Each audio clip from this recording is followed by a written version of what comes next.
Enggak dong. Berarti urusannya bukan kilometer, betul nggak? Berarti kalau sekarang orang pergi ke haji, pergi ke Mekah untuk berhaji, sementara Tuhan nggak perlu jarak, berarti pertanyaannya hajinya bukan itu gitu. Yang lucu lagi, teman-teman tahu arti haji nggak? Haji itu artinya pendatang. Jadi kalau ada orang di Mekah ngomong haji, itu artinya halo pendatang gitu. Kalau perempuan, hajah, halo pendatang perempuan. Jadi agak aneh kalau orang saya dari Jakarta misalnya datang ke Mekah disebut haji, cocok karena saya pendatang di Mekah, betul nggak? Tapi pulang ke Jakarta saya nggak dipanggil haji, marah. Kenapa? Masa balik ke Jakarta, halo pendatang, kan lu orang Jakarta gitu maksudnya. Betul nggak? Nah, tapi nggak apa-apa lah ya. Karena gelar haji memang famous di kita-kita aja sih sebenarnya.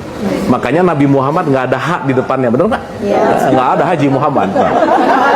Bener nggak? Iya, Ha Muhammad SAW nggak ada. Betul nggak? Nah, berarti gelar cuma ada di mana? Di sini. Nah, udah. Tapi nggak apa-apa sih.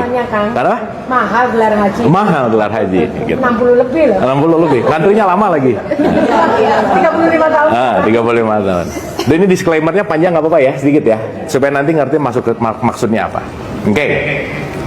Saya pengen bahas dari hakikatnya dulu, teman-teman.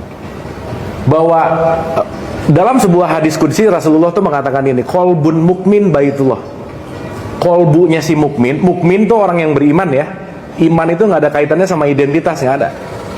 Tetapi orang yang berkesadaran dan berpengetahuan itu baitullah ada di sini. Maka secara singkat, perjalanan haji adalah perjalanan meniti ke dalam diri. Titik itu dulu sementara. Sip ya. Makanya diwajibkan untuk seluruh manusia. Maka berjarak, perjalanan ini bukan perjalanan jarak. Contoh-contoh.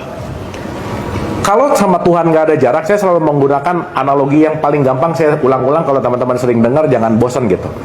Ada suami istri duduk di kamar sebelahan. Dekat nggak jaraknya segini?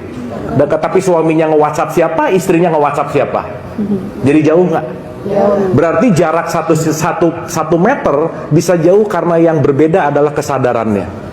Berarti jarak dengan Tuhan bukan masalah kilometer, bukan masalah geografis, tetapi kesadaran kita. Itu satu. Sip ya.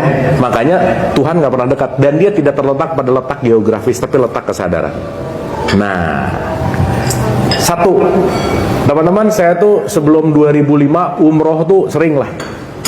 2005 haji ceritanya gitu.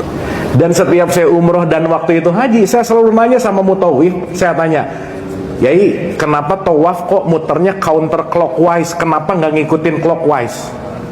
Jawabannya sederhana, wallahu alam bisawab, udah aja. Udah pokoknya gitu aja. Nah. Saya nanya lagi di tahun berikutnya pas umroh, jawabannya sama. Pas umroh jawabannya sama. Jadi teman-teman, sorry tuh saya sampaikan, mungkin kalau ditelaah 80% sampai 90% orang yang muter-muter nggak ngerti dia ngapain. Karena sibuk dengan bacaan tawafnya. Makanya buku bacaannya jatuh, stres. Aduh, bacaannya jatuh. Nah, dan itu yang menarik bahwa nggak ada resmi kalau muter-muter baca apa tuh nggak ada sebenarnya.